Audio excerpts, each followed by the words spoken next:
मित्रांनो तुम्हाला काय वाटतं 1500 करोड रुपयाची कंपनी बनवणं सोपं आहे, ते पण बिना कुठल्या सेलिब्रिटीला ऍडव्हर्टायझिंग मध्ये घेता. हे साध्य करून दाखवलेलं एका ब्रँडनी. आणि त्याच्या एका प्रोडक्टची किंमत किती माहिती आहे तुम्हाला? फक्त 10 रुपये. आणि मागच्या वर्षीचं त्यांचं टर्नओव्हर 600 करोड पेक्षा जास्त आहे.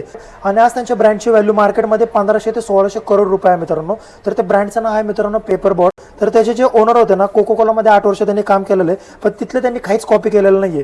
त्यांनी 3 गोष्टीवरती फोकस केलं, त्यामुळे एवढा मोठा ब्रँड बनवलेला आहे त्यांनी आता. तर त्या 3 गोष्टी काय आहेत? पहिली गोष्ट मित्रांनो, त्यांनी लोकांची नीड समजली, लोकांना काय आवडतं या गोष्टीवर त्यांनी फोकस केलं. मँगो ज्यूस, कच्चा मँगो, कोक असे काही फ्लेवर त्यांनी लॉन्च केले जे की प्रत्येकाला आवडतात, लहान पोरापासून मोठ्या माणसाला. आणि दुसरी गोष्ट त्यांनी केलं फोकस किंमतवरती. फक्त 10 रुपये त्यांनी एमआरपी ठेवली. आणि तिसरी गोष्ट त्यांनी पॅकेजिंगवरती फोकस केलं. तुम्ही लांबून जरी पेपर बॉटचं एखादं ड्रिंक बघितलं ना, तर तुम्हाला कळतं की हा पेपर बॉटचा ब्रँड आहे, कारण की त्यांनी पॅकेजिंग युनिक ठेवलं, एकदम स्टँडर्ड पॅकेजिंग ठेवलं. एवढ्या सगळ्या गोष्टी त्यांनी ऍड केल्यानंतर त्यांनी एवढी मोठी कंपनी उभं केली. तर मित्रांनो याच गोष्टीवरती त्यांनी फोकस केला, म्हणून आज त्यांचा एवढा मोठा ब्रँड आहे आणि एवढी व्हॅल्युएशन आहे. तर मित्रांनो अवघड नाहीये काही करणं, हे फक्त तुमच्यात तेवढं करण्याची हिंमत पाहिजे. बस एवढंच मला तुम्हाला सांगायचं होतं मित्रांनो. Thank you so much.